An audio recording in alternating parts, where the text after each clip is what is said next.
We are live for the second aPODcalypse. Jacob is peeing. I think there's probably an ad going on. So we're just kind of dilly-dallying. And we're on chapter 10, which was kind of a low-key chapter. Pretty good, but low-key. Not a whole lot going on. What's up? I'm just talking to our faithful audience. Oh, faithful. I know. I mean, we don't have to wait on the ad. Okay. Hell yeah. What's up? What's up? What's up? How are you? I feel hungover, even though I haven't drank in Like 69 years. 30 fucking years. How are you? How long has it been since you've actually drank? Almost 10 years. Like, November, what is it? November 1st, 2012 was the last time I drank. Hell yeah. That's cool. Thanks. Praise the meat. Yeah, how are you? I'm pretty good. I'm, like I said, happy to see another person. I feel like I've kind of just been in a portal. Not a bad portal, but just been doing podcast stuff. Hung out with Patricia a tiny bit, but she's gone. She's gone. Where'd she go? She went to Columbia, Tennessee. Oh, to eat Muletown. Fucking Muletown, Tennessee, to hang out with her friend. Yeah. Oh yeah, do you have a car? Are you stranded here? Yeah, I'm stranded. You have to run everywhere. Yeah. No, I have a car, but it's in the shop. Oh, word. Yeah. Let me know, dude, if you need a ride to corner store or something. Oh, well, yeah. I mean, need a ride to the gym. Oh, yeah. A ride to these nuts, too. Who are you today? Oh. Well, I need to find it, but who are you? I need to find it within myself. Oh, shit. I'm like a eco-terrorist with a sprained ankle and about to get run over by a bulldozer. Oh, cool. So, eco-terrorist in the sense not that, like, that you're defending the earth. I am defending Not the earth. like how an oil company is basically an ecological terrorist. Yeah, I'm what the government would call an eco-terrorist. For sure. But I'm, like, running away from a bulldozer. My ankle is sprained. Did you really sprain your ankle? Oh, no. Okay. I'm going to become a martyr. For sure. And not to split hairs here with you. I knew what you were talking about, but I just hate that they flipped it on people like that. Yeah.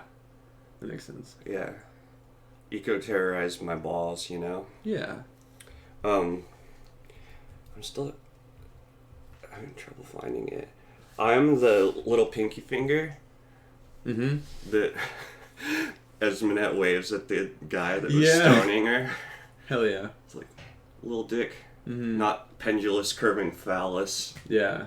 Just the limp pinky finger that she stuck out in retaliation, I guess. Yeah. That was a good defiant post-stoning, like, horrible trauma move. Yeah. Esmonette does some cool stuff in this chapter. I'd like to do this in real life. I don't know. No one will ever know what it meant, but, like, Yeah. I don't know. I think this is, like, no, middle finger feels more fulfilling, but could do this to somebody and they just wouldn't know what you're talking about. But, like, wiggle it at him. They'd be like, what's up? Do you think that they would get mad? No. I think they would be alarmed. Just because you're an alternative person, you know? Oh, yeah. Like, we look kind of hash. Yeah. That makes sense. B-Rad's here. What up, B-Rad? What's up, B-Rad? Hobbling while watching. Huzzah. Are you hobbling right now? It might be in reference to your, Hobble. yeah. You go... Hobbying. Hobbying? What you hobbying on? You doing some fucking quilting? Maybe. It's a good hobby. Yeah. You get a quilt after you do all that quilting. That's right. The quilting is the verb form of the noun of quilt. Yeah. I'd say so. Oh my god. How was your experience with the chapter? Hello, Salt. What's up? Terrain gaming table. Oh, hell yeah. Cool.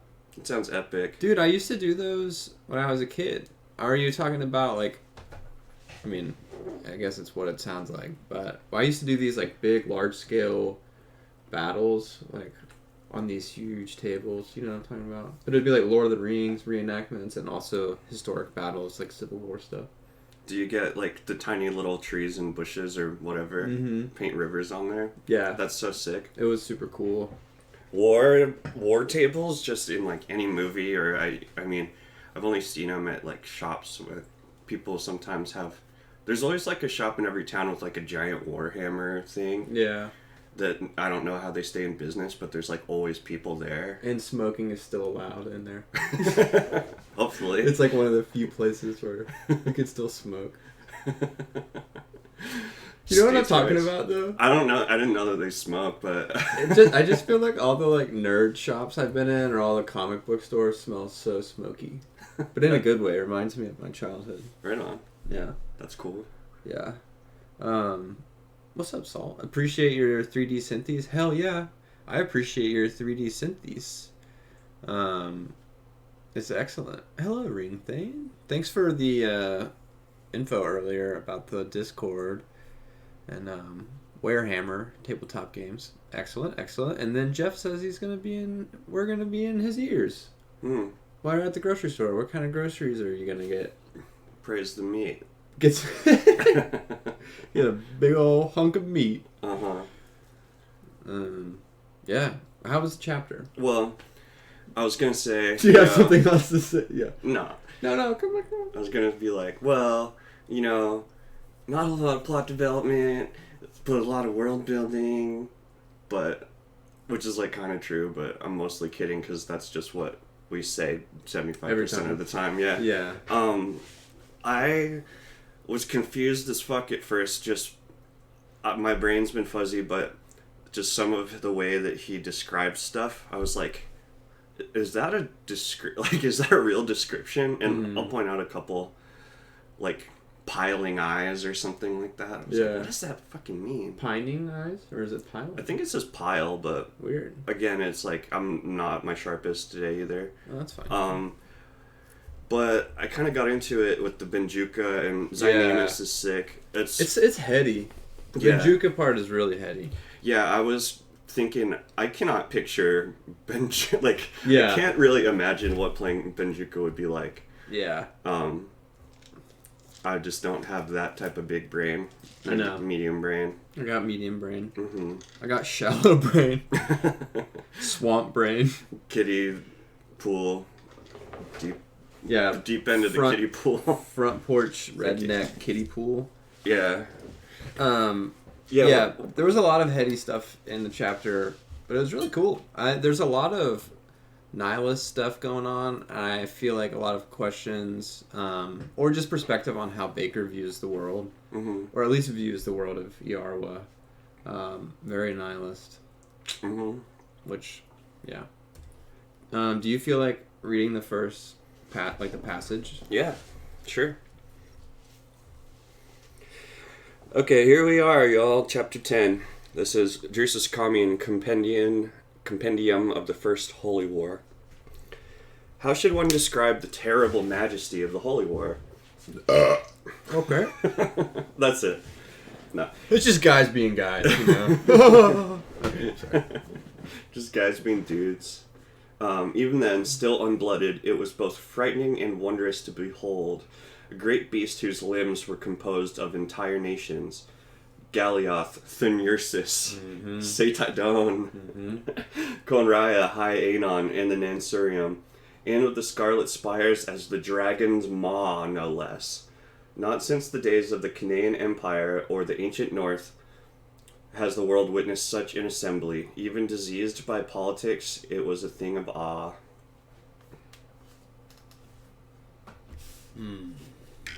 She big. She big, though. Yeah.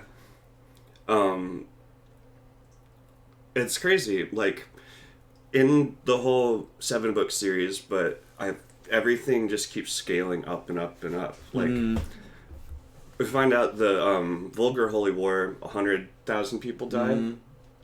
They say it a bunch of times. Yeah, they do. 100,000. Yeah, Kamian's like, fuck, 100,000. Are you serious, dude? Yeah, for real though. But yeah, and then the less vulgar Holy War, the regular Holy War is going to be bigger than that. I think, and then, the Great Ordeal is like just, I don't know. It's kind of like a fractal. It's like the same thing, but it keeps magnifying out. Yeah, we get a lot of foreshadowing in this chapter, actually, kind of in that tone. Lots of, having read the whole series, reading some of this, being like, oh shit, so crazy. So much time too. It's gonna, I don't know. It's a long book. It's a long series. Yeah, I think what are we, halfway through this book? Yeah, almost. Okay. Or probably like exactly halfway through after the end of the chapter. So it starts off with Esmenet walking, and she is intoxicated by the sheer impossibility of it. So she's super stoked. She's running around. She's frolicking. She's doing some dancing in the fields. She's having a really good time, which I just felt like was very sweet. And at the same time, the like inherent anxiety that's just throughout Yarwa and throughout just the area that they're in kind of arises with that too, even without Bakker having to like shit on her parade. I don't know. I feel like the world is deep enough to where I can read someone having a really good time and feel the anxiety of knowing that that's like a very temporary experience and a very fleeting experience. So I don't know. And yeah, it says, the cold was iron hard, the space endless. Oh, that's actually still describing some cool stuff. She says, or she thinks to herself that here, it seems, was where it all started. So just kind of a continuation of a lot of what we talked about last chapter, where Esmenet is kind of beginning a new chapter. Sort of a fucked up journey of Frodo from the Shire. Yeah. Yeah. I think so. Yeah. I don't know. And then, let's see. Salt King says, that was the Vulgar Holy War. Oh. What was? What Akamian was talking about? Gallia Thuniersis, Kenra Haineon, and then in Sirium. Is that what you were talking about? Oh, wait. I don't know. What were you talking about? The burp was the Vulgar Holy War. Oh, shit. That's a good one. That's deep. Yeah. I thought I said something wrong or missed something. I was no. Like, oh, shit. The burp. And then Jeff confirms that he's purchasing Shrank. Oh, nice. Shrank cheeks at $6.25 a pound in this economy. Cub, what's up? How is it going? I love the crew. We have such a tight crew. Yeah. So eventually, as the night waxed, she sobered. She reminded herself of the arduous days ahead, of the dread purpose that drove her. Kamian was being watched.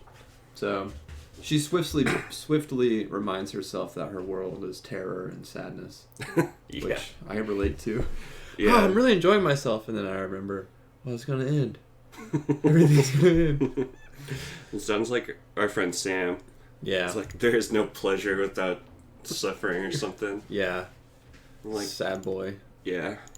I'm gonna pop the link to the Second Apocalypse Discord into the Twitch chat, so those that are interested can join it, or those that are interested can join it. There you go. Okay. Well, what else happens? What else does happen? She's thinking back about getting alien pleasure raped, and like obviously that's an uncomfortable thing to discuss or to bring up again. Well, I mean, it is for me to consider that whole situation, the whole chapter last time, but it's weird. It like really kind of points out how like good it felt and how ashamed she felt about that too. Which I don't know. There's like I'm gonna say first, I'm not accusing Baker of this really right now, but there's like Reddit and just this whole idea of like men writing women where they're just like her, I don't know, pendulous breasts simmered in the moonlight or something, and it's just like, I don't know, make men depicting women or like describing women being just like very different than what like a regular woman might be like, or I don't know, typically more sexualized. Right. And so that was crossing my mind. It's like, I don't know, is it women are just like are lesser and they're sexual objects kind of, or sexual property in this world. But yeah, I don't know. I guess I just felt uncomfortable by thinking that like she was violated, but also it felt good. And I was wondering how important that really was to the story, because it felt like there's a couple paragraphs that really hammered that in. Yeah, it does. That's interesting. I marked that too, and just wrote men. The movie? Yeah. Well, yeah, the movie, and also kind of so the example is the skin spy, that like the way that she interacts with the skin spy is just obviously very wild because it's the consult. But I don't know, I guess whenever I was reading it, I was thinking about how it reflects on men's relationship to women, or the like historical relationship, the oppressive relationship in our world, and just kind of being like super magnified, kind of like Nayur is like hatred incarnate. This Incoroi that basically raped Esmenet, or raped Esmenet, can be a little manifestation of that. Yeah. It made me think of too this quote from Tyler Perry, the director of like those Medea movies and some, I don't know, some weird movies, but he's also like the lawyer in Gone Girl. He's like really good character really? in that movie. Yeah, That's chill. Great book, great movie in my opinion. But he talked about being abused, and he said, "My body betrayed me," and I think that was about how like, despite like, you know, it being completely undesired, like your body does have physiological reactions to certain types of sensation. So it's like, I don't know, that feels very relevant to me in this moment too. Yeah, I agree. But also the thing with the skin spy is that, or not the skin spy, rather the Incoroi, is that they have like greater than human power, right? The pheromones we were talking about last time, and I don't know, maybe some other type of like weird biotech, but there's some description in here that makes him sound kind of like God to her. He had taken her body captive, he had seized what was hers, and then this is the real thing that made me think of the Bible, remade it not in his own image, but in the image of what he needed her to be. And then it says the word infinite basically 3 times in a row. And yeah, that felt real godly, biblical to me. I guess it's just like the in his own image thing. Yeah, no, that's very good. That is maybe some more support for what I said about just an example of men needing women. Like, and honestly, what you said about like Baker having to depict a woman and depicting her in this moment as infinitely receptive, docile, and gratified. It's interesting. And then Jeff says, I feel like Baker also equally depicted the same feeling when Nair and his homosexual thoughts. Yeah, but I think Baker does a good job describing that type of abuse. Techne. Yeah, he does. It's like fucking very visceral. Yeah, no, I totally agree with you. Yeah, I don't know. That's why I love Nair so much, just because of how his obviously his actions are horrible, and he's, you know, we all know Nair, but his trauma is so, I don't know, relatable or understood in my being, having read it so well, or like having read it being written so well by Baker, that I appreciate his drama like that. I don't know. Yeah, I feel you. Just a more general thing for this whole chapter, or parts of this chapter, I was wondering kind of who like Baker was writing this for, or it's not on him. Like, I appreciate him and how he's written everything, but like we were talking kind of last week about the movie Men, and you mentioned something you read, and then I read it this week where this woman tweeted. She was like, if I need a reminder to be scared of men, I'll just go outside. And so it's like, who's the movie for? The teaching, like, women don't need to be reminded that everything's scary. And I was kind of like, it makes sense to me why women might not want to read this at all, because the women being, like, I mean, sometimes exaggerated, sometimes not, like, put down and abused is just so, like, I don't know, relevant to today, that I feel like that might be very unenjoyable to watch. However, I think that it might be, like, pretty powerful to teach men and boys and men who, you know, I'm assuming are, like, maybe most of his audience reading these fantasy books about, like, I don't know, sexism and misogyny and oppression too. Yeah. And with what Jeff said and like Nair and other stuff too, I think, you know, a lot of people have been abused, a lot of men and boys have been abused that like don't talk about it or feel like less willing to talk about it, and I think that he explores that a lot.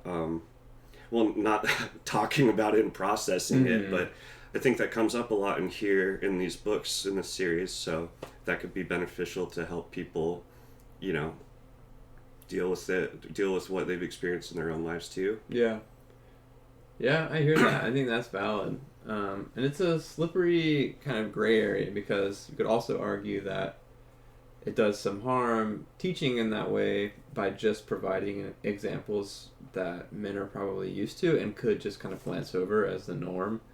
But, I mean, either way, I mean, I don't know. I like your way. Yeah. I think we can learn a lot from it.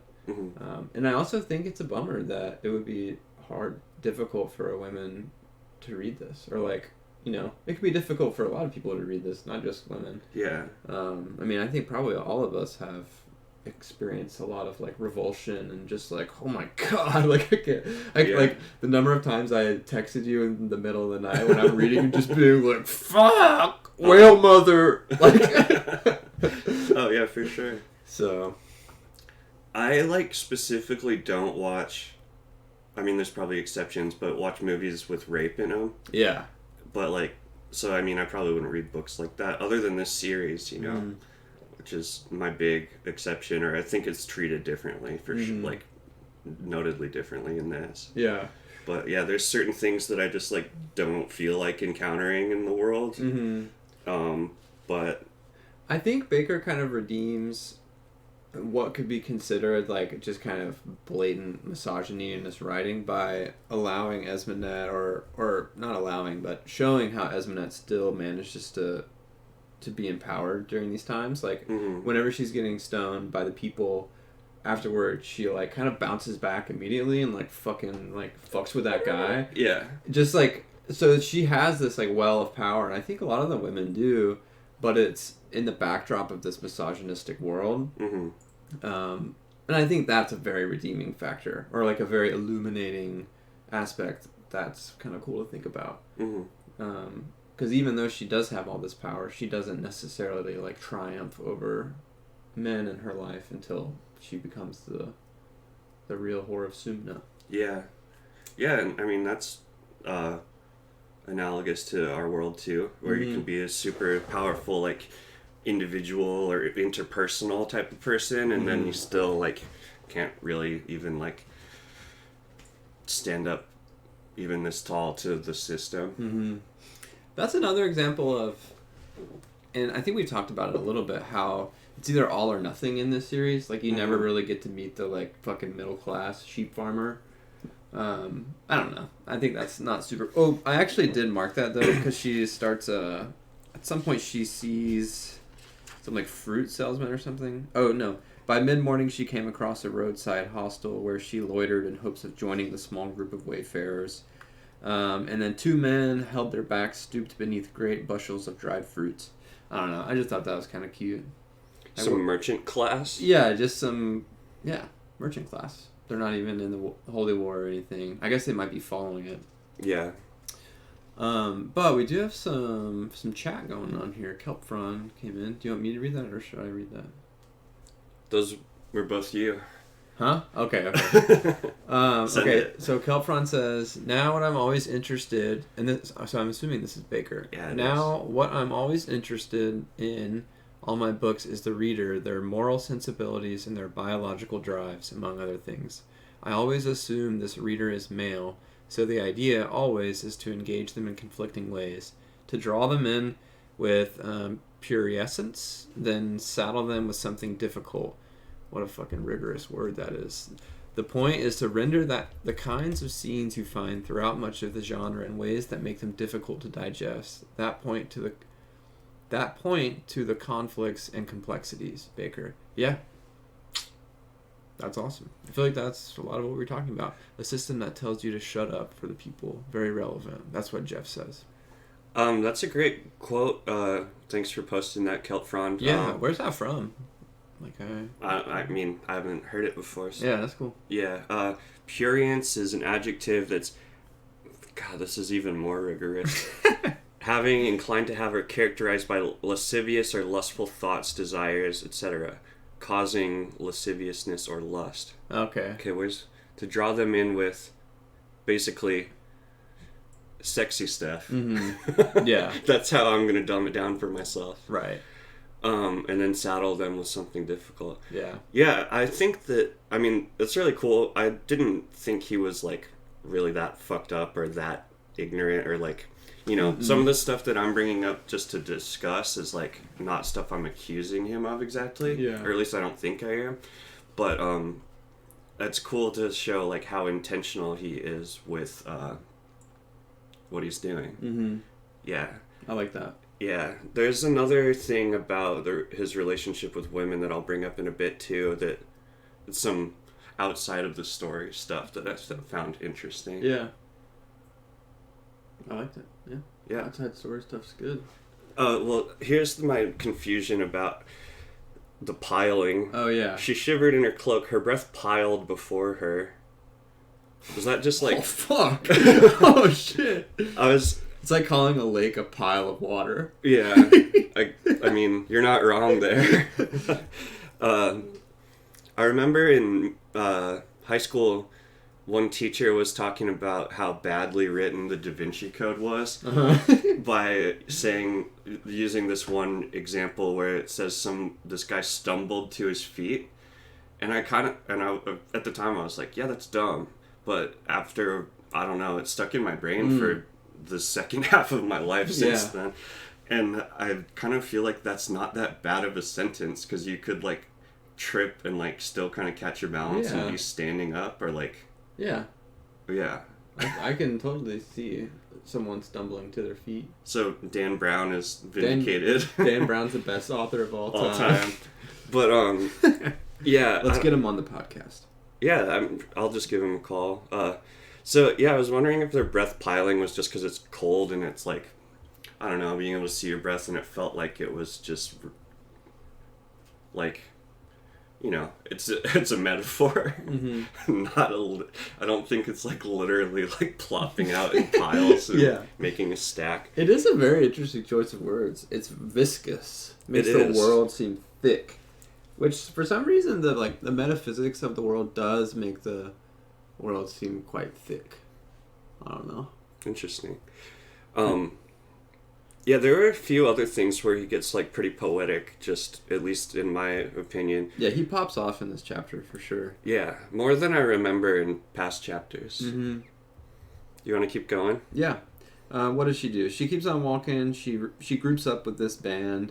They're, just walking along. She follows the Carian Way, a relic of the Canaan Empire, or Canaan or whatever. And so there's some world building. They take a detour. And yeah, let's see. And then, but Esmenet had always prized experience, those who had suffered, who had overcome, who had seen far away or astounding things. These were the men that she prized. So she's reflecting on what kind of customs she enjoys the most. Mm-hmm. So we kind of already know this about Esmonette, but she really enjoys being able to experience the world through other people, because that's the only chance she gets to. Yeah, I think that how she gets blisters on her sandal breaks and how she gets blisters on her feet and stuff, that kind of illustrates in a literal sense how she hasn't seen any of the world. Mm-hmm. But she obviously does try to get as much experience of it through other people, which is through men who are her clients or customers. Yeah. Yeah.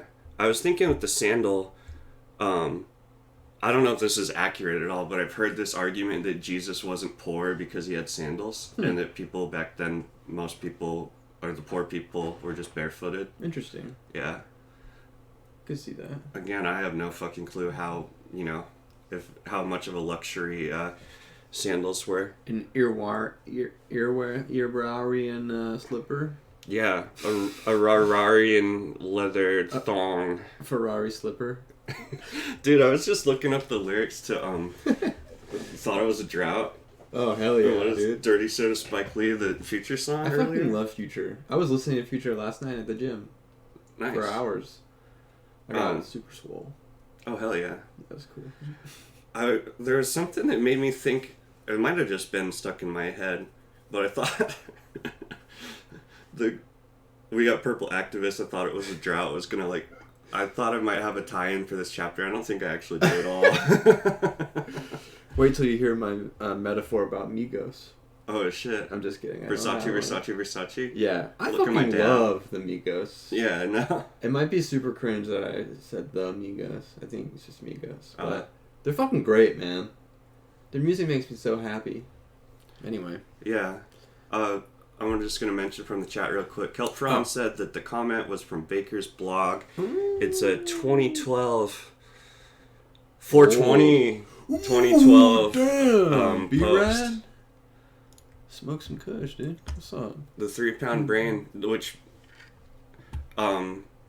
he figured out that his brain was 3 pounds by actually getting it excised from his skull, weighed, and then put back in.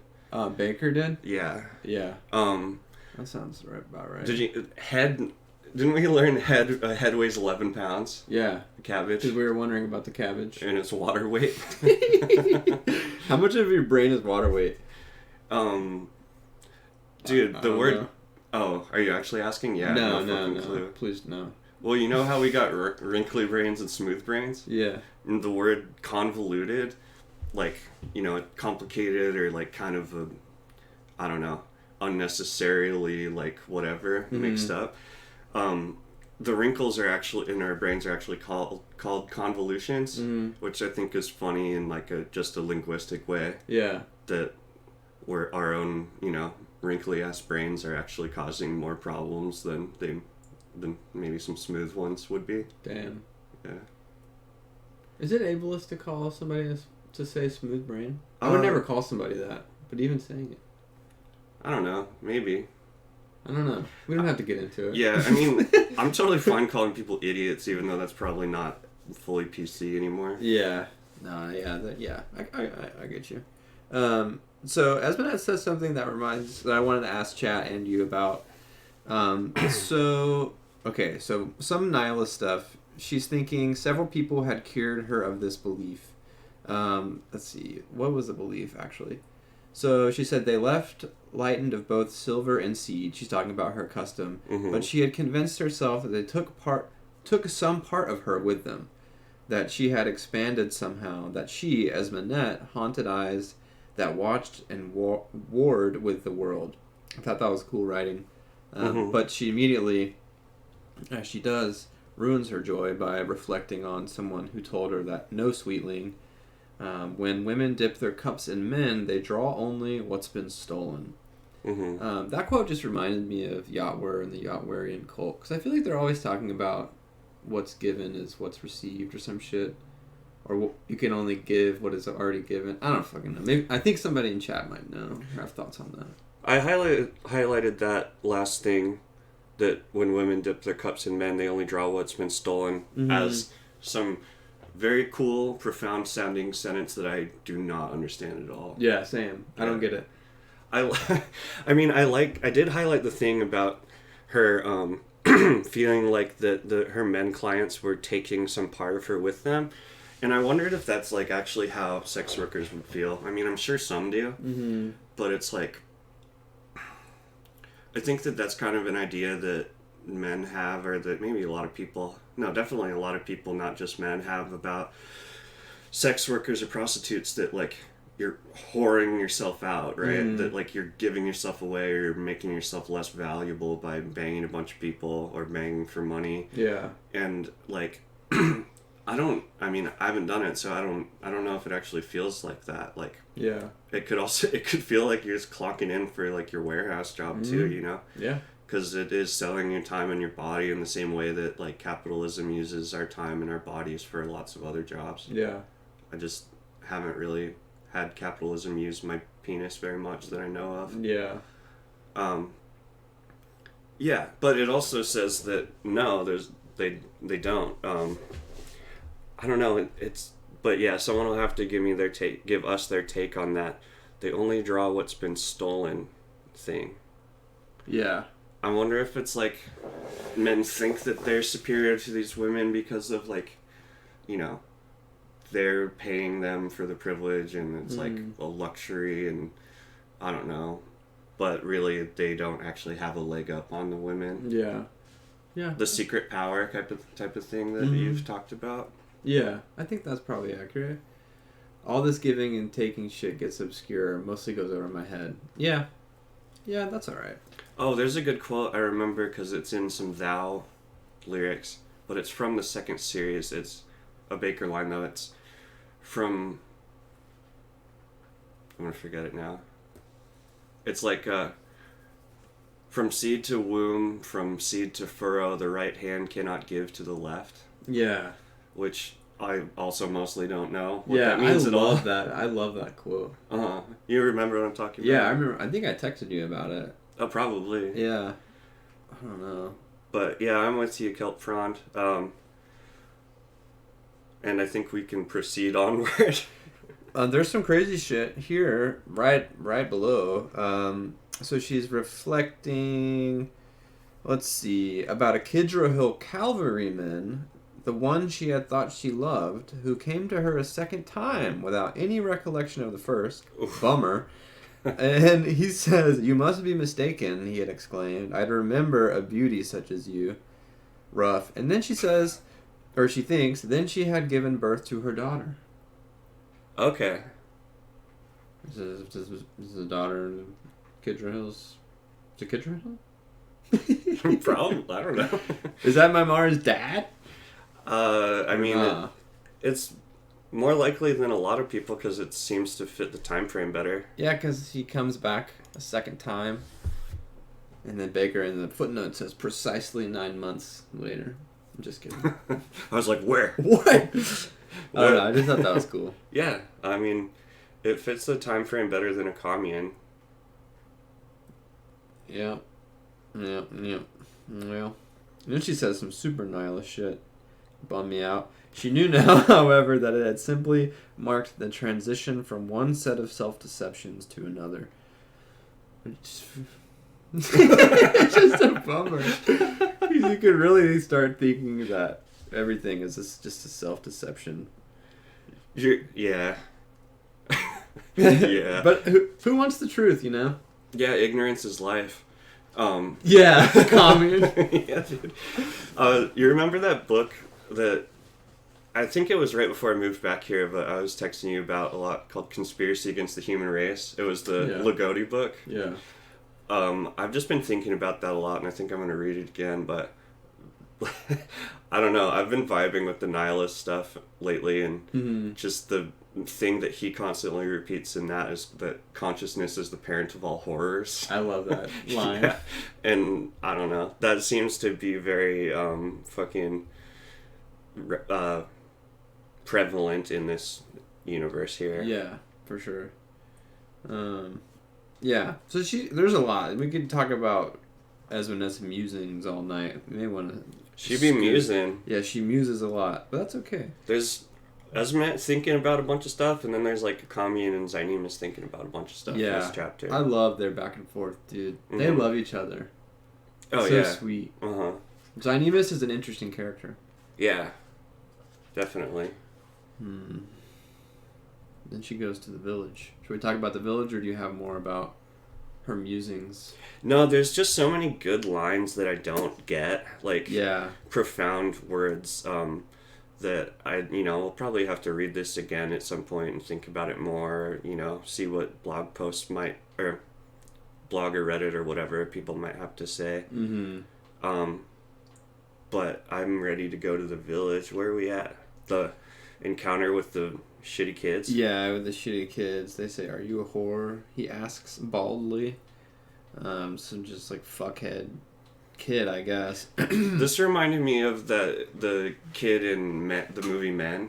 Oh yeah. There's this kid who asks this woman, it's like, "You play hide and seek with me?" Which is pretty weird. Oh, he's sitting on the steps of a church, right? Yeah. And she's like, "No," and he's like, "You're a bitch." Yeah.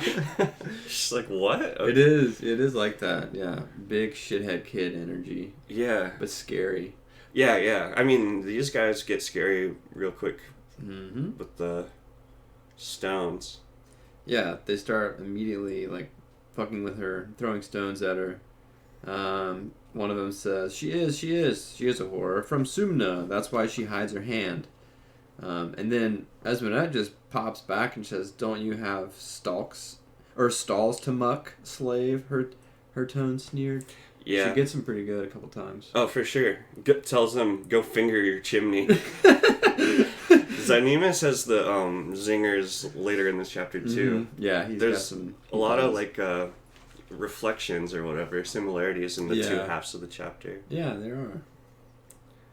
But it does not go well. Actually, she fucking throws the first effective missile that draws some blood. Nice. And then it pops off.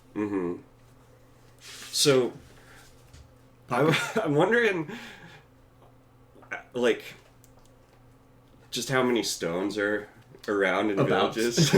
Are about. Yeah. I swear there's been times, like, it was the other day when we were skating and I was looking for pebbles to throw up to the bats. Yeah. There was like, nope, I couldn't find any good pebbles. Yeah. But in medieval worlds where someone needs to be stoned, there's always just like... plenty. Yeah. I mean, go figure, in a fictional world there's enough good stones, but... Yeah. I don't know. Kind of made me think. And then also kind of made me think of like some of the weirdness in like 2020 with the George Floyd uprising where people would just like mysteriously leave like a pallet of bricks near something. Like I saw where like police dropped off a pallet of bricks near a building to try to like bait people into smashing it. Oh, yeah. Just, I don't know. I mean, there could also be other bricks in, other brick dropper offers that are for the cause too. It's not all inside jobs. Yeah. Yes, confirmed, Jeff, there are no rocks in Tennessee. Wow, there are no rocks in Tennessee, yeah. No, it's that everything's one big rock. Well, we were in a parking lot. Oh, yeah, no, for sure.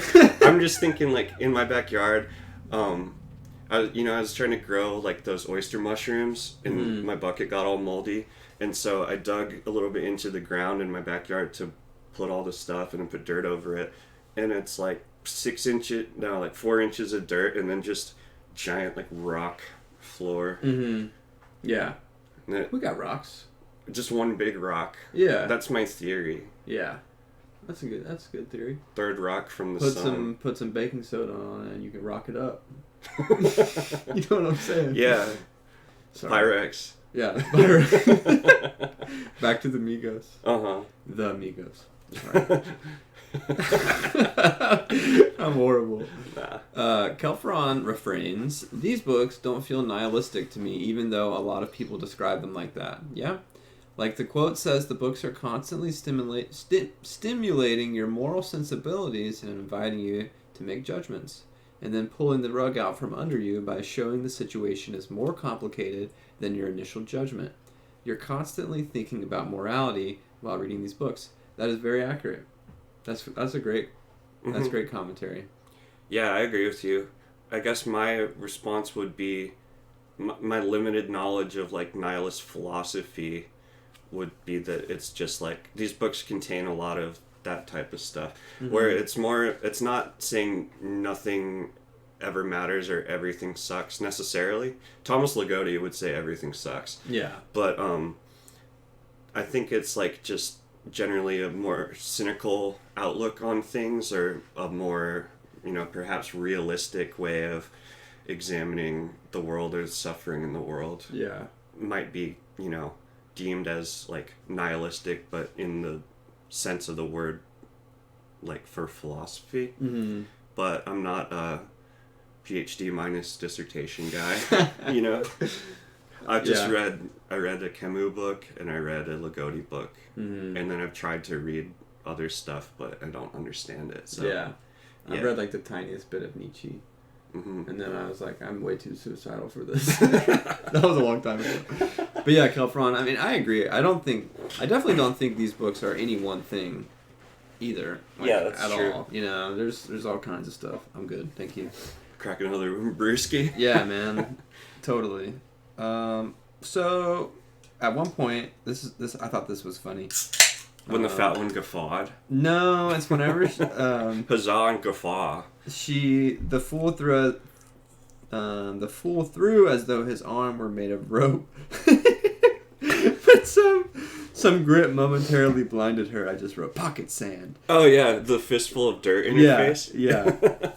Oh man, there's some funny shit in here. Let's see. Oh yeah, Esmondette used to make money by throwing bread at seagulls, or no, throwing stones at scavenging seagulls.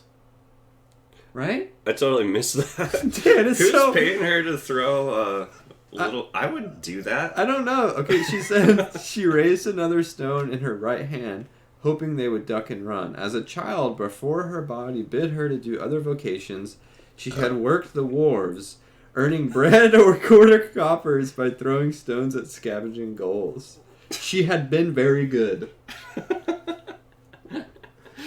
That's just like a little Easter egg. Yeah. Dude, I mean... Just fucking one-shotting birds. Just annihilated. She's like all of the kids in the village are like pointing at her like she's the best one. Yeah. You ask who's she wins the contest. Who's the biggest goal sniper in Sumna? She fucking rips. Getting her rocks off. I love it. And then so yeah, they're back and forth, but eventually, I mean, she gets pwned a little bit. Yeah. Somebody comes up, and it's a priest, and she, I think, momentarily thinks maybe he's gonna help her, but pretty soon realizes that he's bad news. Yeah, I don't know. That made me think of a movie we watched together too. Definitely. Like, yeah, for sure. We don't have to go too much into it, but I agree. That's going to be another thing we rave, or at least I rave about to everybody that nobody understands because nobody saw it. Yeah. It's going to be that movie and then these books. Mm-hmm. Anyway. We're going to have to do an episode on men. Yeah.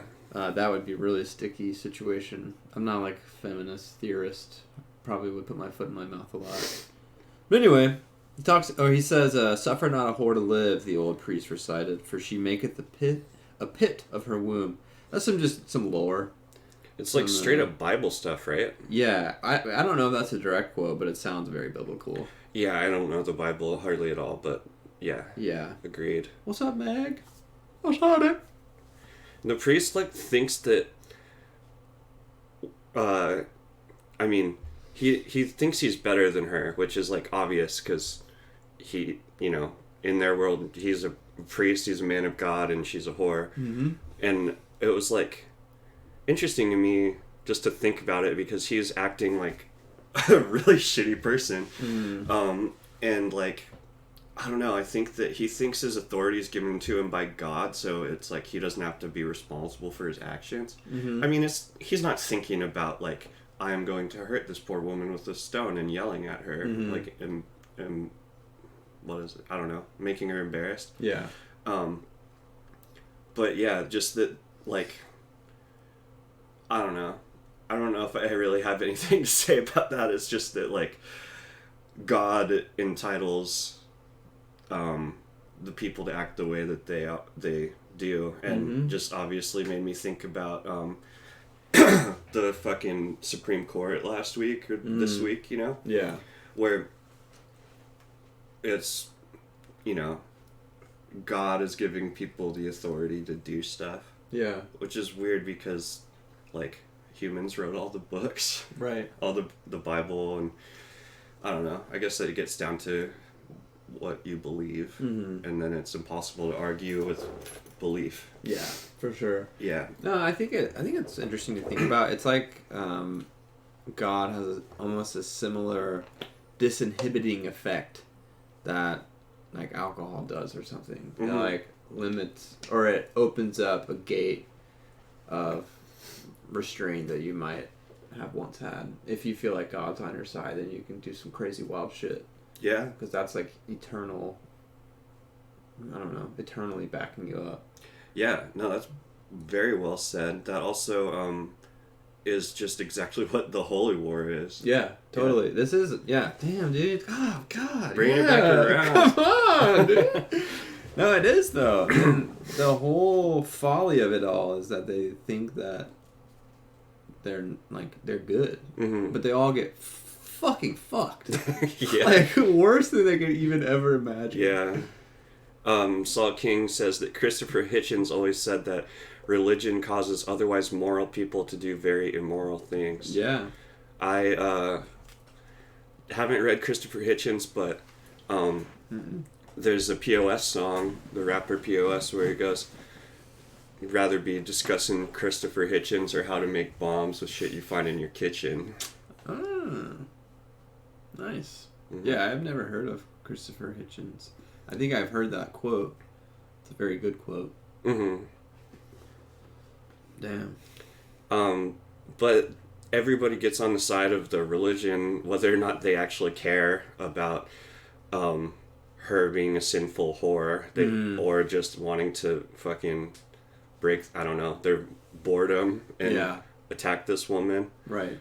Esmnet. And, yeah, she's getting pwned, like you said. She's getting bombarded with small river-round stones. So they're not like, it's not like, oh, well, at least they're not fucking sharp rocks. Yeah. I don't think that actually comes down to it, but that thought crossed my mind. Yeah. Check out Kelpron. At least our scriptures weren't written by greased and pendulous aliens. I know, but what if they were? Hey. They may be. Smoke weed every day. They may be. Yeah, exactly, that we know of. These are stones. Shit. It's getting so real right now. You rock. There's some good stuff in this chapter. Yeah. We should keep going. Yeah, we should. Esmond says some sad shit. She says, "Enough, I am damned. Don't you see I'm already dead?" Yeah, because it's like, I keep forgetting the word. It's humiliating. It's not just painful, it's humiliating. Yeah, definitely. And that is a wound upon a wound upon a wound upon a pendulous, greased phallus. And then Sarcellus comes along. Yet another man / skin spy. Yeah. Question mark. Is he a skin spy at this I think point? he's a skin spy. His, teeth make her feel good. What? Yeah, later on she's like, I can't quite put my finger on it, but it's either his nose or his mouth that, makes her feel good or something. I don't know. We'll get Show to me it. your mouth. Show me your mouth. I think he's a skin spy, though, because he brings up, because I think we established it back in another chapter where he pops up, but he brings up, it's like, do you know of of any schoolmen? And, kind of brings up a commune in a obscure way. Yeah. But, yeah, he comes into her rescue, which is interesting. I mean, it also makes sense that he would come rescue her if he knew who she was and if he was a skin spy, because she's like a source. Is that what it's called? Like a... Yeah. Yeah. Like a spy resource. Yeah. And yeah, shit. And then with the authority... Rock. Yeah, dude. Jesus. Okay, sorry. With the authority stuff, he's yelling at the men who are beating her up, or throwing rock. I can't remember exactly how they are, but, or whatever, where they are blocked out in the scene, but they're like, you don't have the authority, man. And he's just like, authority, with his fists, I'm picturing, he's like, you want to talk about authority? Yeah. It makes me think of the, power is power quote from, Game of Thrones. Dang. Yeah, where, I can't remember, do you remember that though? No. Who said it? Cersei. So Littlefinger is like, says something like knowledge is power or something like that. Yeah. Intellect is power. And then she's like, tells the guards to be like, arrest this man. And they like go and grab, like, you know, a bunch of big dudes grab him. And I think she basically is like, okay, you can go like put him in prison or go kill him or whatever. And then she's like, nope, second thought, let him go. And then they let him go. And then she goes, power is power. Damn. And I'm like, that's greased and pendulous. yeah. Yeah, I love that. Oh man, yeah. It makes me want to read Game of Thrones. I like Cersei, even though she's fucking horrible. Yeah, she wild. Played by Pedro Pascal. Sarcellus is Pedro Pascal. I can picture it. He's also in Game of Thrones. Yeah. But, yeah, I don't know, just like him like picking her up out of the dirt, it almost makes me think of The Mandalorian, even though I haven't seen it, but just, it's like, he's the bounty hunter dude, and it's very Western vibe. Yeah. So there's dirt and dust and... rocks. Probably a lot of rocks. Pick him up so I can hit him again. Dude, yeah. I would, like... Oh, man, I would love to punch out that priest. Yeah. I feel... yeah. I want to get in a fight with somebody. Yeah. Anybody. Yeah, it's been on my mind too. She gets up, and she's kind of overwhelmed, not understanding why someone is like standing in for her. Mm-hmm. Also, she's probably got like a concussion. Oh, for sure. But she glimpsed the Shroud Knight striking the priest again, and then cursed herself for flinching. Why should she pity that obscene ingrate? She breathed deeply. I love that too. Yeah, I'm into it. Yeah. And then she turns to the youth who had started it all, glared at him with all the hate she could muster, and then slipped her pinky finger from the others so that it wagged like a tiny phallus. So dope. She really stooped down to his level on that one. Mm-hmm. And I think it got him too. She glanced down to be sure he noticed, and then smiled at him wickedly. The boy paled. Yeah, I bet all the blood went to his wang. Yeah. And his friends make fun of him too, I think. Or they like notice. Oh, yeah. Which just shows how fickle they are anyway. Mm-hmm. So, yeah. Yeah. Oh, this is some funny shit. Oh, wait, no, never mind. Sorry, it's later on. I won't say it. No, not funny. Can I say it? Yeah, of course. Go for it. Whenever Akamian... Okay, so this is later on. Akamian meets up with Zynemus, and they're stoked, and Zynemus says, "You smell like an ass's ass." Yeah. And then he says, "Like the stink of stink," which I thought was... The stones. The stones of stones. The stink of stink. I just love that. I highlighted that too. I want to call somebody an ass's ass. I like that. Yeah, it's awesome. Yeah, I mean, let's hit the Akamian portion, because Let's hit it, dude. the end of the Esmonette one is just him saying, "I am Sarcellus." Yeah, yeah. She reached up, and he took her tattooed hand. Mm-hmm. Ugh. Akamian's thinking about some stuff. Yeah. His journey troubled him. Yep. This is like just completely aside, but it's talking about how he scratched absently at the dead skin Akamian knew, perpetually bedeviled his ears. I was thinking, okay, a commune has eczema confirmed. And what ramifications that has for the entire... No, I'm just kidding, but I did have that thought, and then I just finished this book, Dreamer of Dune, this last week. It's Frank Herbert's son, his biography of his dad. Yeah, it's really good. It's pretty long. Nobody has ever loved their father as much as Brian Herbert loved Frank Herbert. Aww. And Frank Herbert was a big weirdo. Yeah. Which is probably not surprising, but anyway... Frank Herbert's wife died, Beverly, who was also his writing partner. She, got like a heart disease and died at 55. It was really, really sad. But he got a really bad sunburn right after she died. Who did? Frank did? Yeah.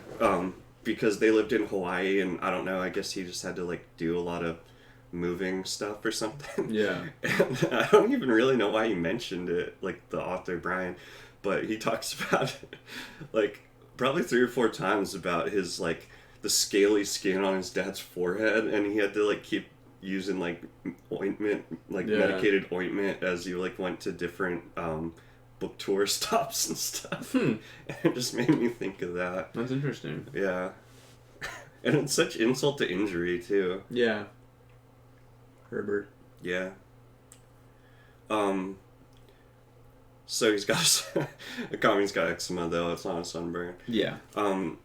Somebody makes the sign of the tusk. Can you remind me what that is? No. Is it somebody doing the Nike swoosh? Yeah, probably. Do you do it with your pendulum? Some type of pendulous wang. Uh-huh. No, I mean, I feel like it's kind of like symbol of the cross or something. Yeah, I'm just wondering what it would look like if they describe it or not. I remember they have like the Ash Wednesday thing where they put... Yeah. Or is that... It might be... The sickle. That's the sickle from the Kianin woman that finds a commune in the desert or the beach or whatever after he fights Zayas. I don't remember that. Oh, yeah. Yeah. I think that's them. Yeah. And then there's, I don't know, there's some drawing in dirt and in ash. Yeah. But, I don't know. I just wanted to see if you remembered how one makes the sign of the tusk. No, I don't. But we get to meet Zynemus. Mm-hmm. And we love him. Apparently Zynemus and a commune look exactly the same. Or at least look similarly. That's funny. I didn't catch that, but it makes sense. Yeah. I just picture... I think a commune's balding, right?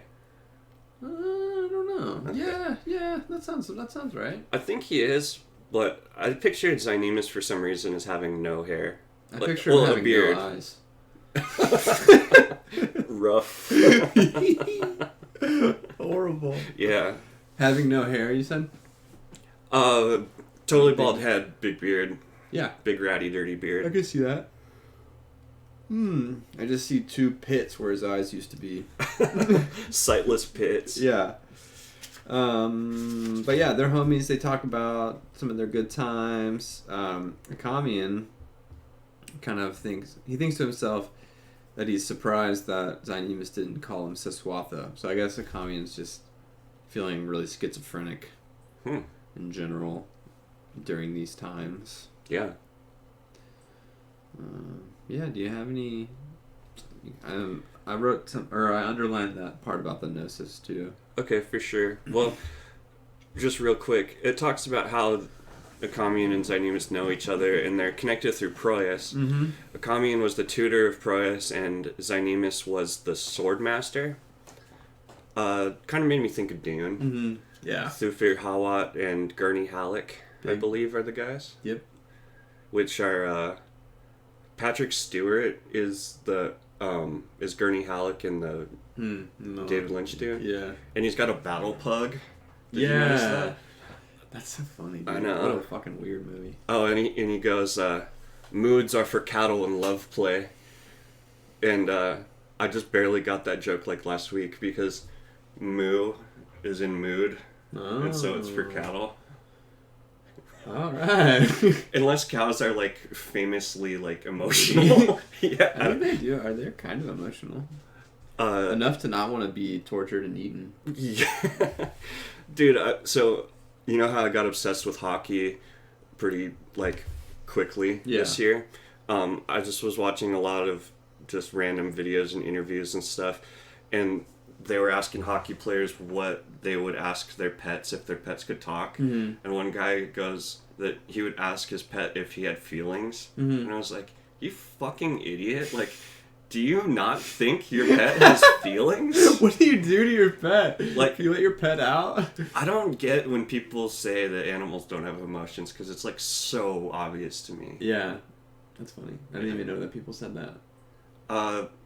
I feel like I've heard it a lot, but I couldn't tell you who said that. Yeah. We'll track them down. Human supremacists. Yeah. Ignorance is life. That's right. But yeah, what did you think about this quote? The Gnosis is iron to the Scarlet Spire's bronze.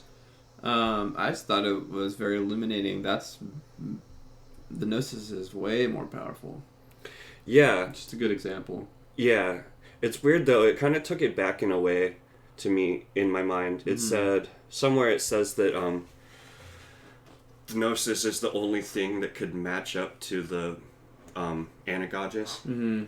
Which, I don't know, maybe I was taking the words too specifically, because maybe it is the only thing that could counter them, but I thought that it was, like, just vastly, like, overpowering. Yeah. I don't know. From this quote, you would think that, but I don't know. I also don't really know anything about metals. Yeah. I mean, I think it took a long time to get from bronze to... I don't fucking know. Yeah. We have any historians in here? Well, there's alloys and... I don't know. Thuniersis? Yeah. Mm-hmm. I highlighted some good names. We got Tim Kappa and Dinchases. Yeah, I like Dinchase. Video Game Jeffy says, what does it mean when an animal acts human-like? I mean...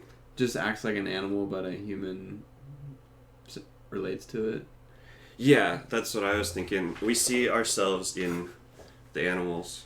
And, like, man, this is another thing, but I read this book called Suicidal that was all about suicide, and it talked about... First chapter was, do animals commit suicide? And My bunny did one time. Wait, how did that happen? It's a long story. Okay. It killed itself. Wait, we talked about this because Jim Jones was a monkeys. Yeah. But basically, like, some animals do seem to intentionally die. Like, they'll just stop eating, whatever. Yeah. But oh yeah, and then I went on my rant about lemmings. But we can't. We have a theory of mind, which is, like, how we think that how we see minds as being structured and organized and whatever, and we just can't, like, understand how an animal's mind works. Yeah. Did we get into that? Maybe. I have so much to say about that. Oh, can we get into it? No, did we? I can't remember. I feel like we talked about it a lot. I would like to talk about that, but probably not. I can't do it right now. Okay. You know? Sure. Yeah. Bronze to iron, iron to steel. That's what Salt says. Okay. Yeah. And then Jeff remarks that the Gnosis is overpowered. Kind of like Esmonet's superior goal sniping skills. Dude, I had a terrible thought joke that I guess I'm going to say about Esmonet getting blisters on her foot. Because she has soft feet because she spends all her time on her back. Yeah? She has soft feet. Mm-hmm. Well, especially because she's never run around in fields. Well, yeah, literally, but yeah. Yeah. Also, I thought that her cardio would be pretty good, though. Yeah, true. Okay, I'm gonna stop. Okay, Jeff says we can't understand non-men because we don't know their theory of mind. Dude, I appreciate you saying that because that makes sense to me and I like it. I mean, I always kind of assume since non-men are humanoid-ish. Yeah. I'm like, okay, they're gonna be weird, but I'm like, kind of project. But maybe they really are more unknowable. Yeah. They could be. And by maybe, I mean, I think they probably are. Yeah. Yeah. One moment, I'm gonna go get some blueberries. Okay. I'll be right back. Bluettes. I require a snack. I'll be right back. Okay. So yeah, speaking of the Gnosis is the OP. It's talking about how a commune is an enemy of the Scarlet Spires, and all of the schools, but of all of the schools, only the Mandate had the Gnosis, which was a match for the Scarlet Spire. So yeah, I mean, I think that they're more than a match for sure, but that's not necessarily relevant because we kind of feel that. We definitely get shown that later. But Zynemus is introducing a commune to his friends or his like compatriots, and people are prejudiced against schoolmen, against sorcerers, which I kind of feel like a commune should probably be like over at this point. Like, I don't know, maybe that's a bad can of worms to go down, but it's just like, a commune doesn't take much issue with it himself, but Uriasis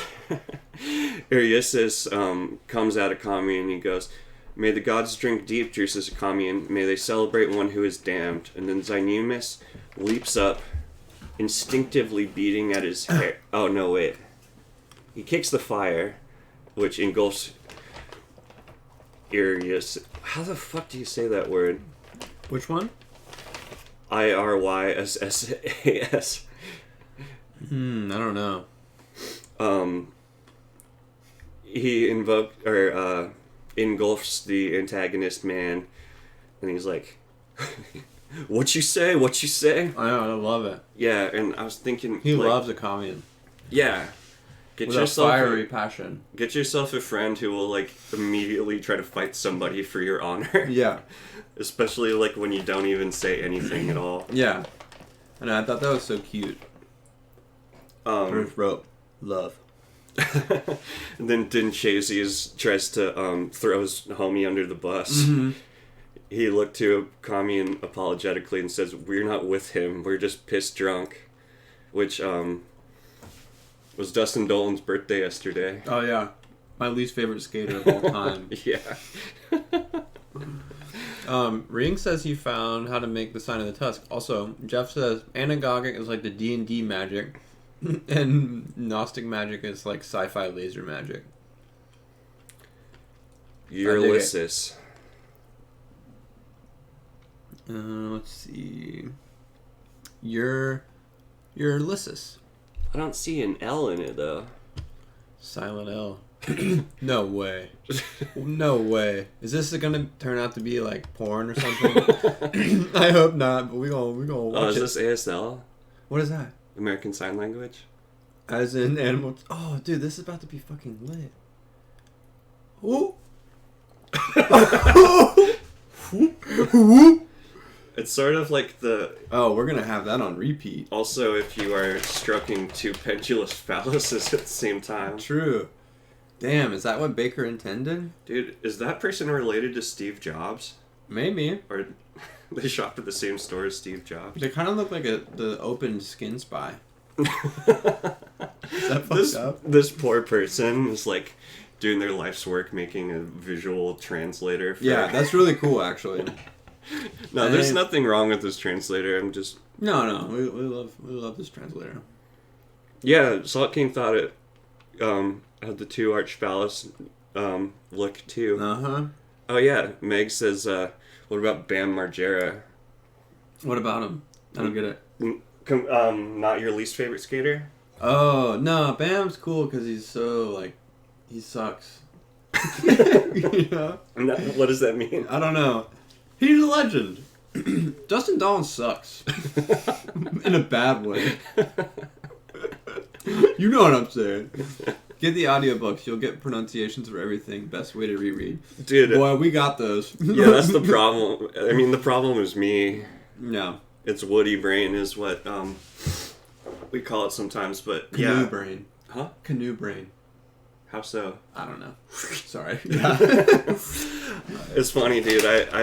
I mean, I appreciate you trying to give us solutions, but I listened to this chapter about 2 hours ago. I immediately forgot it. Yeah. No, but the audiobooks are awesome. Yeah, and Zynemus, again, I don't know if this is accurate at all, because I'm terrible at, I don't know why I said again, I'm terrible at impressions, so I'm not going to do one, but Zynemus's narrator's accent makes me think of fucking Sean Connery. Yeah. Just like or a cartoon Scottish person or something. Mm-hmm. I'm very into it. Yeah. Yeah. You can see that. What else we got going on? Some good campfire stuff. Mm-hmm. They're hanging out. Yeah, and they're ribbing a commune for being a sorcerer still, but they're, like, accepting him now. Yeah, because they're fucking... Zynemus whipped him into shape real quick. Yeah. Right? I don't think I've ever kicked a fire. I shot a fire with a shotgun once. How'd that go? Really bad, dude. Really, really bad. What happened? It was the most redneck thing I've ever done in my whole life. Nice. It caught an entire, like, world on fire. Oh, shit. It was crazy. It was fucking crazy, dude. We were at Braxton's, like, farm. Uh-huh. And we were just being, like, 18 or, like, 17 years old. Not doing drugs. We were sober. Mm-hmm. And we made a fire, and also we were shooting shotguns. You just had a shotgun. I just didn't have a frontal lobe or whatever, and just shot the shotgun into the fire, and it just exploded all over this, like, dry-ass field. And we lit, like, 4 acres on fire. It was horrible. It was horrible. Did you have to call the fire department? No, it went out. It was terrible, dude. We tried our best to contain the flames. Wait, is this thing making noise? I hope it's not making noise. It's like making horrible noises. Is it? I can't hear it. No, I don't think so. I would assume if it's sign language, there wouldn't be a noise, because... That's true. No, we're good.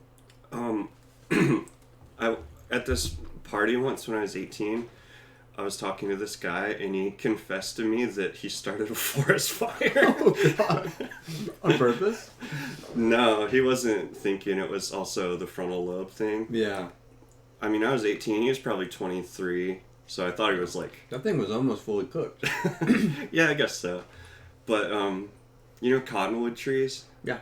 So they have the cotton stuff. Mm-hmm. And this was in Utah, and it's really dry there, like, all the time, so I guess you can burn the cotton and it, like, poofs out real quick. And he just did that to a field. Yeah. And he didn't think about. Yeah.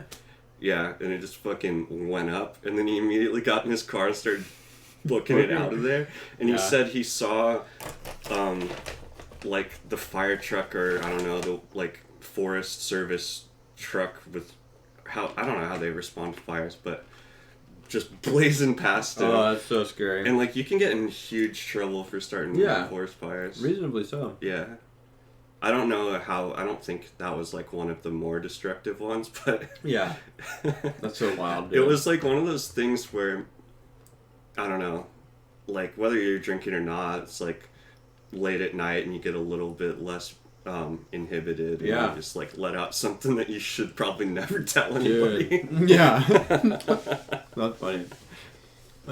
Jeff points out it's the first campfire scene. Oh yeah, pretty cool. Mm-hmm. Yeah, it's such a sweet little... There's few pleasures in this book. The campfire scenes are one of them. Mm-hmm. We get a couple more good roasts. Zynemus calls Eurysis a besotted fool. And he says, "Look at your eyes, more squint than a monkey's asshole." Yeah. I think in that he was referring to how drunk he was, probably. Oh, okay. That's what I'm hoping that. I think because, yeah, they're like fucking wasted. Yeah. And the heavy drinking once intensifies and deadens the dreams, in capital, for a commune. Mm-hmm. Which is interesting to me, and I thought it was really cool that Bakker would include this, you know? Yeah. Because, like, I mean, I don't know how alcohol affects dreams in our world, but I know that people that smoke a lot of weed tend to not have dreams or not remember their dreams. Yeah. Mm-hmm. I think it dulls. Yeah, because I would assume that because you don't get as deep of sleep with alcohol in your system. Yeah. But I don't know. There's also the intensifying aspect of it too. Yeah. Like sometimes even short naps, I'll have crazy vivid dreams. Yeah. So I don't know how sleep works. Yeah. We need a sleepologist. Yeah. Then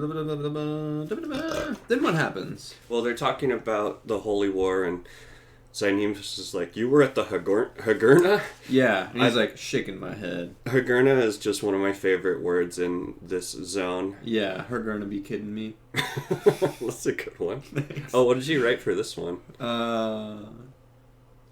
Rank something. I don't know. It wasn't very funny. I apologize for it. Well, I think we get into Benjuka and sort of that whole zone. Mm-hmm. We're in zones now. Yes. What do you think about Benjuka? I fucking want to play it so bad. I wish there was a way to play it. Has anyone made a Benjuka thing? That would be so cool. I mean, it's really sweet. It's like bending the rules and, I don't know, making your own rules, but then that being an okay thing to do in the world of Benjuka. It's more about heart than intellect. Oh, it's cool. Yeah, again, like I said at the very beginning, I have a really hard time imagining how this works, which is fine with me, but yeah, it would kind of be cool if I could conceive of it being I wonder what it would be like, what in our world we can connect it to. I think maybe we talked about it in another chapter and someone said it's like chess and Go mixed together. Or maybe that's Savas, the one from the Song of Ice and Fire books. Yeah. I can't remember.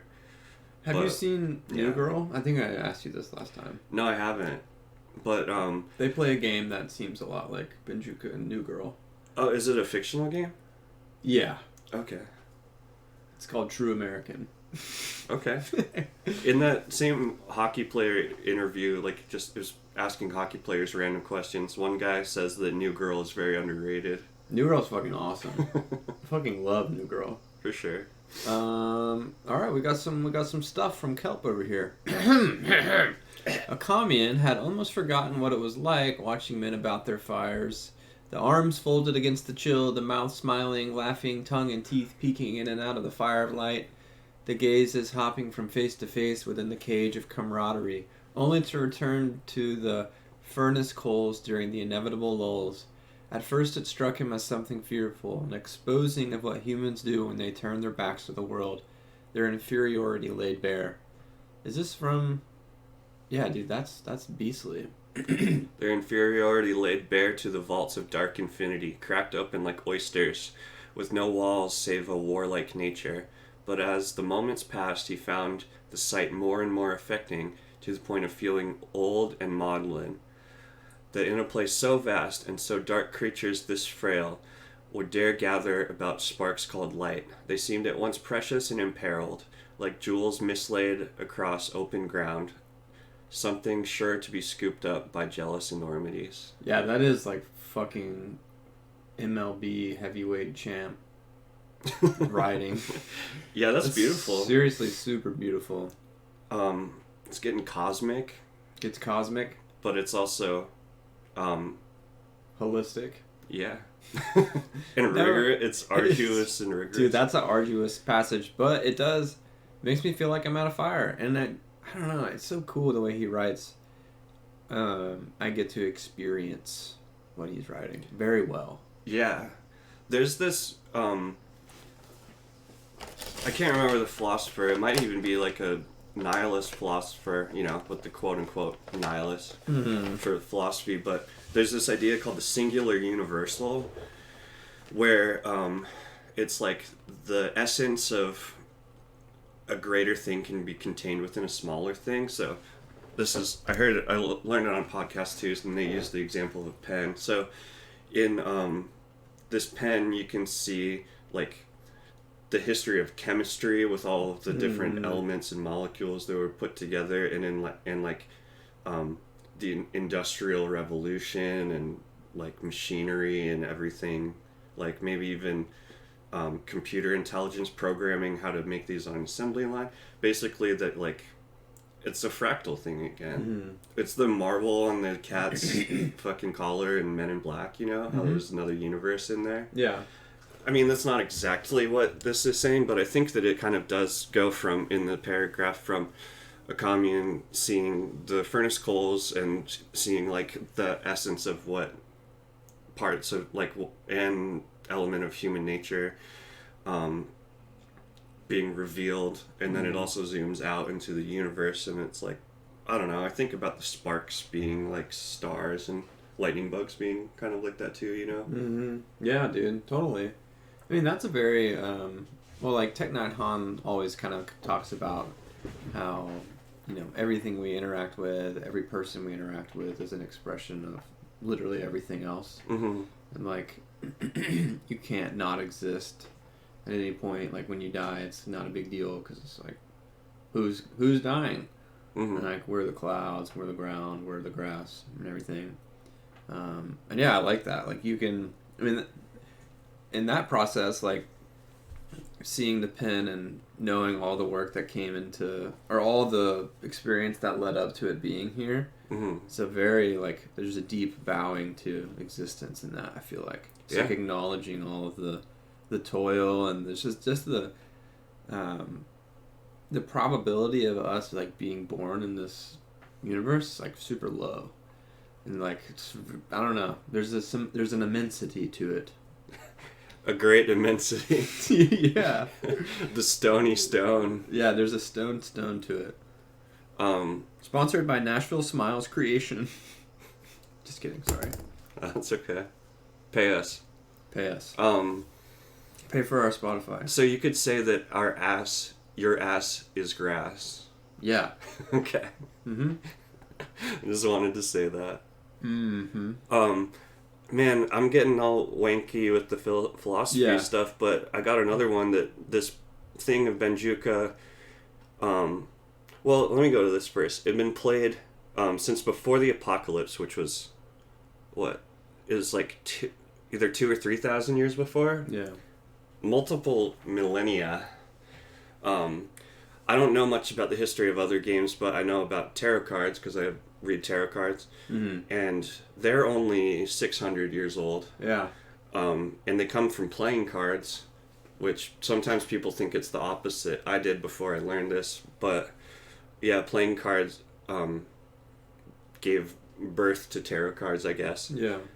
So, you know, Western playing cards are older than 600 years. Yeah. I think Go is like a pretty long practiced game.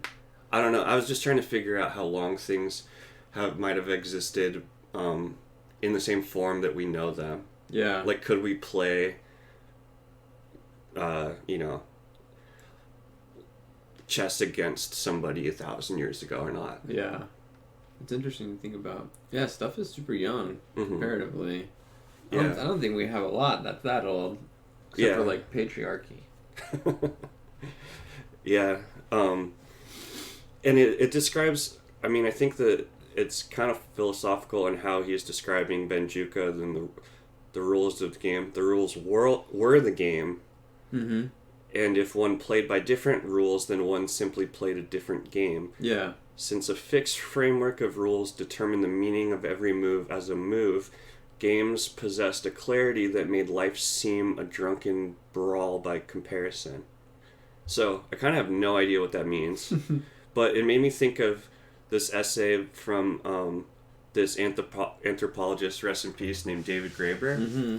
Super sick dude. He wrote the book Bullshit Jobs. It might be his most famous, but he also wrote one called Debt, the First 5,000 Years.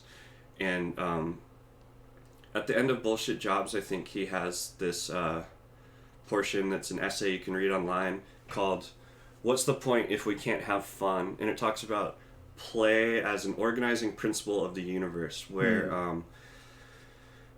I don't know, he's going to say it better than I can ever say it, but just that kind of like all of our actions can be play. We're testing out how to, you know, thinking of like puppies or something, testing out how to interact with the world and how your actions affect another person.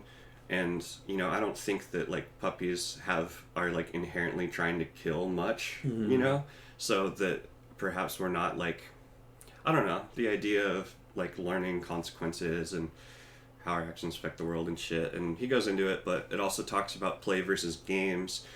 And games are play that is like highly constricted by agreed upon rules. Yeah. Because it's not fun if someone's cheating if you like agree to play a game. Or if like you go to play soccer with somebody and they don't pay attention to any of the rules, or like aren't even like, they're like not even in the game, like a streaker running on a soccer field or something. Like you could say that they're playing in a way and they're interacting with the game, but they're like not a part of the game at all. Yeah. Because it doesn't fit within that like very tight framework of the game. And just that kind of like the actions of Greek gods and the gods in this universe are playing in a way where it's just like cruel and unthinking, uncaring actions towards humans. I mean, that's my take from our sense of morality, but they're playing, just causing chaos, no rules or their own rules. We don't know. We're not like willing participants versus what is actually like enjoyable and like reciprocal is agreeing upon the rules. So I don't know, it made me think of that, and Benjuka being a game where it's complicated but things can shift, and I don't know. Yeah. It's trippy, man. You just popped off. Thanks, I hope it made sense, but I think it made sense. Read David Graeber. It's not, he's really smart, but he says things in ways that aren't like incomprehensible. Yeah. Yeah, that's cool. And Bullshit Jobs is about a bullshit job is not a bad job, which is a shit job. It's a job that has no impact on the world, good or bad. It started with a Twitter poll about whether or not it's like, do you think you have a job that affects neither good nor bad change on the world? And yeah, a lot of jobs are like that. People think their jobs are like that. Yeah, interesting. Yeah. All right, we should get back to it. Yeah, probably. What's happening? They talk about, do they do Benjuka before they talk about Proyas, or yeah, do they talk about him afterwards? No, they I think they talk about it after, if not in the middle. But they go through most of the Benjuka stuff. They mention a book called the aPODcalypse, which is a classic text on Benjuka, written by the who? It's from Canaan Times. Yeah. Then they talk about the vulgar holy war being destroyed. Yeah. Akamian says, "What?" Yeah. That's what he said. And so he's learning that Kalmamunis just set out on the vulgar holy war. Akamian's learning that, and Akamian says, "You mean Proyas' cousin?" I just think it's sweet that Akamian knows so much about Proyas. Like, like I don't know any of your cousins. Oh yeah, but I still love you. I love you too. I don't know your cousins. But then he just says Proyas had Kalmamunis whipped, which is wild. Yeah. For impiety, no less. So Akamian's like, oh shit, Proyas is super pious these days. Or Pious Proyas. Pious Proyas. And that's kind of what we talked about, the whipping scene in another episode with the chat. Yeah. Yeah, where it was like a kind of a courtly... Well, Proyas is overzealous in my mind, but about how it backfires back on Kalmamunis and stuff like that. Yeah, because he does the like reciprocal... Kalmamunis gets to whip Proyas, but each lash makes Kalmamunis more and more humiliated. Yeah. To the point where he claims that Proyas had tricked him. He lashed away his last shreds of honor. So well said. Yeah. That's why he and 100,000 others are dead, says Sinemus. And Kamian just over and over again, 100,000 dead. Oh my god. I want to shout out something real quick that is aside from the plot, but there's a line that says Akamian had fallen in love with the boy meaning Proyas, who was said to be a godlike child. Pretty interesting. That is interesting. I didn't catch that.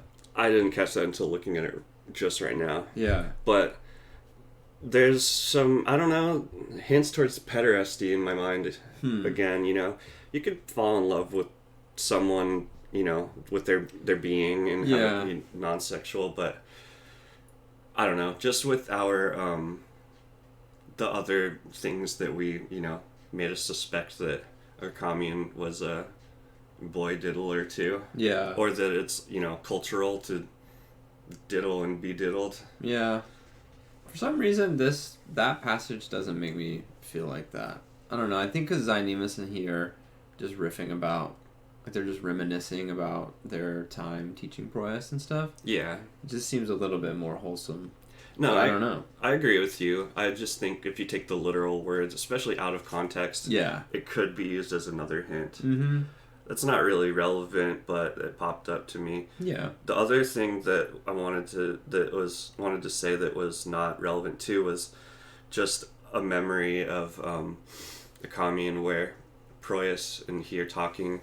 Proyas says, "Master Commune, where have all the dragons gone?" Mm-hmm. Commune says, "The dragons are within us, young Proyas, within you."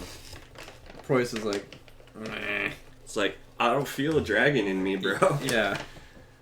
I mean, I just think that's cool and it makes sense. Our inner demons and kind of like passions and drives and things that can be out of our control. Mm-hmm. Also, there are literal dragons in the world still that, they don't know about. Well, it made me think if there were at one time dragons that weren't like techne fucking monsters,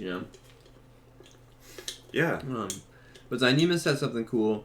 So Akamian is kind of just reflecting on how the Holy War is already rife with politics and slander and stuff. And he thinks to himself, well, he actually says, "But you, Zen, you do march for the latter prophet. How do all these vendettas and agendas make you feel?" And Zynemus says, "You're right, of course. I should be outraged, but I guess I expected this to happen. To be honest, I worry more about what Proyas will think." This made me think that Zynemus is very wise and very humble. Mm-hmm. Like, he's got a good grip on the way things actually are. Like, he's not surprised that this whole thing is kind of a sham in a lot of ways. Yeah. But he's grounded in just worrying about Proyas and kind of wanting things to go along well. He's like a very good father figure for the camp. Mm-hmm. Yeah, I think that makes a lot of sense. They're talking more about Proyas. They say, "Proyas is often unpractical. You fear that this game with the Emperor will provoke Proyas the judge rather than Proyas the tactician." I guess I skipped some, but they're trying to figure out the whole thing with if they need to use the power of the Empire, join with the Empire, which will mean having to sign the indenture and make concessions with Zarias. Mm-hmm. Yeah, they sum it up really nicely. Like, if there are any lingering questions about kind of what forces were working against one another, previously I feel like Bakker does a good job of reiterating and making sense of it. Making sense of the plan. Or at least Zynemus' plan. Yeah. Or, sorry, Zarias. Mm-hmm. Yeah. I think of Zynemus as Z and Zarias as X, even though they both have X names. Yeah. Not sure why. It's getting to be about that time. I think we should wrap it up quick. Yeah. So, I guess this seems to be going on during Benjuka. Yeah. Because at the very end, Zynemus,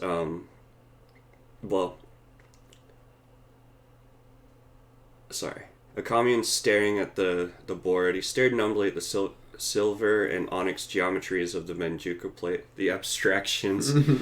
He leaned forward, clutched the small sea-rounded stone. Oh shit, and there were rounded sea stones that were hitting Esmonette. Oh, stone. Dude, it's all we're all one. The stone. He threw the stone. The game suddenly seemed childish. "So you concede?" Zynemus asks. He sounded disappointed. He still thought he would win. "I have no hope," Commune replied. So a commune. Yeah. A man besieged. Or he says he thinks about Proyas arriving. He's just really bummed about Proyas. But then we go talking about Esme. It's the last part. She's basically just kind of in bed with Sarcellus, right? Or at least hanging out. Oh, they're in bed. Yeah. Yeah. And then she says he smiled, and as always, she found herself at once thrilled and unsettled. Something about his teeth or his lips. I thought that was kind of strange. Yeah. I think we could put that in the book of Skin Spy Evidence. Yeah.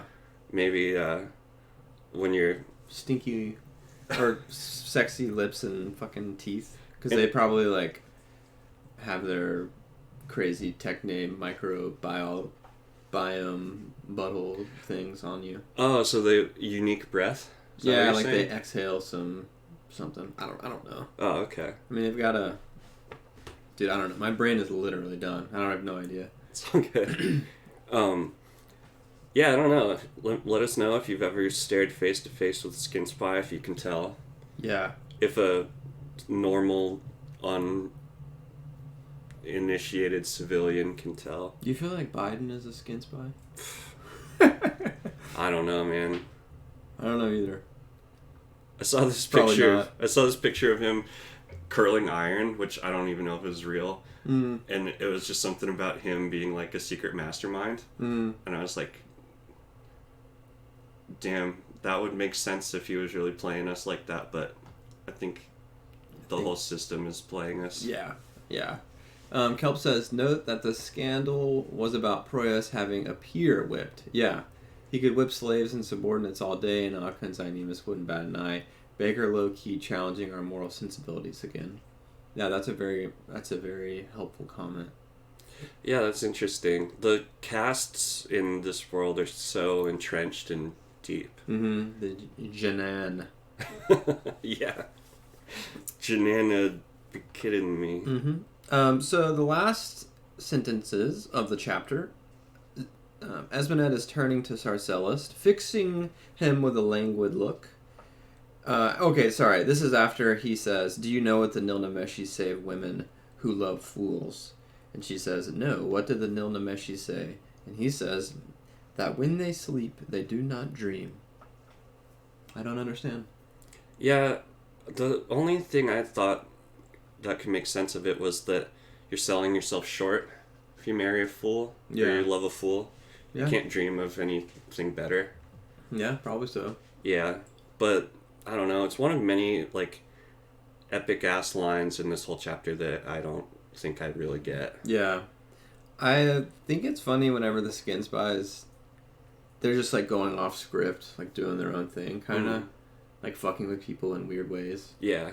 Like, he doesn't need to say that. He could just be, like, sexy Sarcellus. But he's like, you know what they say about the Nilnameshi. Yeah, that's true. And then why does anybody do anything, you know? Stone. Yeah. He pressed her gently to his pillow. I didn't get that. Is he just, like, shoving her head into, like... No, he's pressing her gently. I don't know. Maybe I'm just, like, not the relationship guy. I don't know. I can't picture myself pressing somebody to his pillow. Yeah. But gently. But they're sleeping, right? Yeah. It's not like they're banging and he's just, like, trying to shove her face into the ground, right? It seems like he is initiating some intercourse. Okay. I thought they were going to sleep, so that's why... They may be going to sleep. I mean, the initiating intercourse, I think, makes more sense than... I just didn't get, like... I'm not trying to have somebody fucking push my head around when I want to lay down to sleep. Like, yeah. That's how I was picturing it in my mind. Yeah. It's a good end, though. Yeah. Yeah. It's a good chapter. Yeah. A lot of heady stuff. Real heady. Real heady. You know, a lot of world building, not a lot of... Yeah. But everybody's on the move now. Yeah.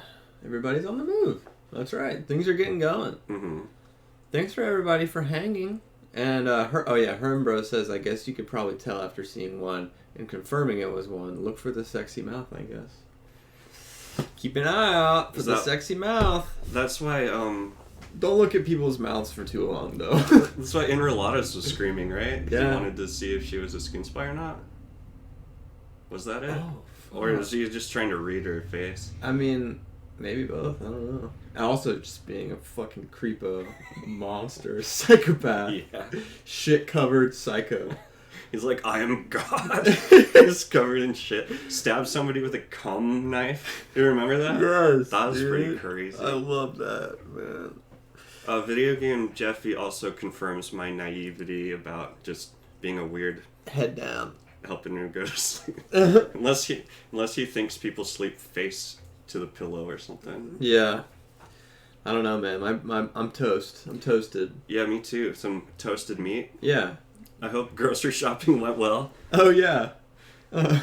Plus seed. Plus 1 seed. Yeah, That's right, with dude. 3 dexterity and 4 stamina on it. Let us know if you've ever created a knife out of fabric and cum. Yeah, that'd be cool. I'm trying to think of if there's any we officially are on Spotify now. Mm-hmm. I posted the Spotify thing. I think in my Discord. I guess I'll post the Discord link again just in case there's any stragglers or something. Here's the Discord. I'll post more stuff on that so as to not annoy Slowly Red server as much. Not that I'm annoying, but I just don't want to be blowing it up. But we got some chat going on. Cum knife was not a concept I was aware of before. Makes sense. You just wait. And then Saul King says Biden is no skin spy, but Corn Pop was. What's that? Is that Trump? I don't know. Oh, Corn Pop. Yeah, probably Trump. Yeah. I think any politician is evil and could get it. Yeah. Meg asks if it's made of cum. It's like a sheet slowly crystallized by years of cum, right? Yeah. Of years of superhuman genetic eugenic bloodline. I don't know. I just now Mega cum. Mega cum. Yeah, super sharp cum. White though, not black. Yeah.